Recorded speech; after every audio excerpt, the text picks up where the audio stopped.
Why We Should Name Poems After Albert Einstein by Ellie, Noah, and Kayla. Renowned as one of the greatest minds in history, Albert Einstein was an impressive man. Not only did he pioneer theoretical physics, but some of the ideas he had in his early career are still being proven correct today.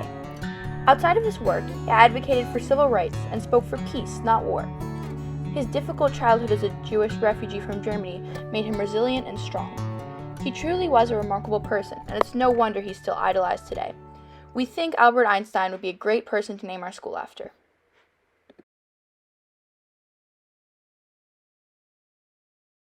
Albert Einstein was born on March 14, 1879 in Ulm Kingdom of Württemberg, German Empire. He lived with his mother, father, and younger sister Maja.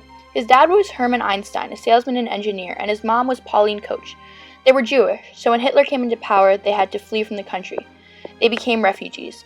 Einstein lived as a refugee for most of his life, bouncing around from place to place every 2 or 3 years. However, he was still determined to have a good education and learn more and more. When he was a kid, he loved to go to school, and he was always years ahead of his classmates. For college, he went to the University of Zurich and graduated with outstanding marks.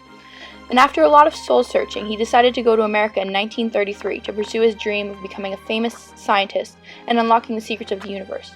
He became a full-fledged citizen in 1940.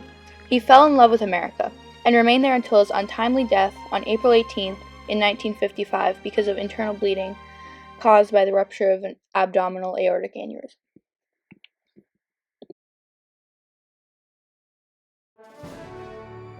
Albert Einstein was one of the most influential scientists in the world. He was a quick learner and was self-taught in many subjects. For example, Einstein taught himself algebra and Euclidean geometry over a single summer, independently discovered his own original proof of the Pythagorean theorem, and started teaching himself calculus, all at the age of 12.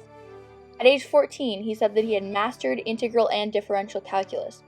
This shows how great of a prodigy he was as a child, but he kept growing after that. When he was older, he created and improved many theories about how the world and universe work. Some examples of this are his theory of general relativity, his explanation of Brownian motion using the existence of atoms, and his theory that atoms work as both particles and waves, and many other works. He also supported the rights of people of color. One example of how he did this was when he offered to stand in court for the founder of the National Association for the Advancement of Colored People, or NAACP. You're unaware of Albert Einstein's connection to Princeton, considering he was never technically part of the university's faculty, but in fact, Princeton was his home and workplace for a very large part of his life. He first arrived in Princeton in 1921 to give lectures on his theory of relativity. That same year, he received an honorary Doctor of Science degree from Princeton University. He was one of the first members of the Institute for Advanced Study, or IAS, in Princeton, where some of the world's most brilliant minds still study, from 1933 to 1955. While he had never officially taught at Princeton, he even held an office on campus while a full hall of IAS was being constructed until its completion in 1939. Dr. Einstein was an advocate for civil rights in Princeton.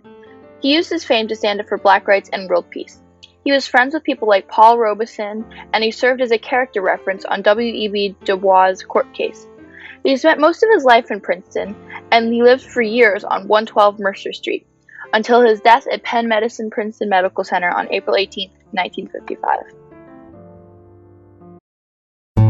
Albert Einstein was one of the greatest scientists of all time, with his theories still being used even 70 years later. He was a Jewish refugee from Germany, showing his story of resilience. He was a pacifist and supported having equality between all people. He is truly a great person for his bravery in escaping Germany in World War II and his stance for the civil rights movement. With all the good he's done for the world, there is little reason not to name the school after him. And though he isn't a perfect person, he might just be the closest we can get.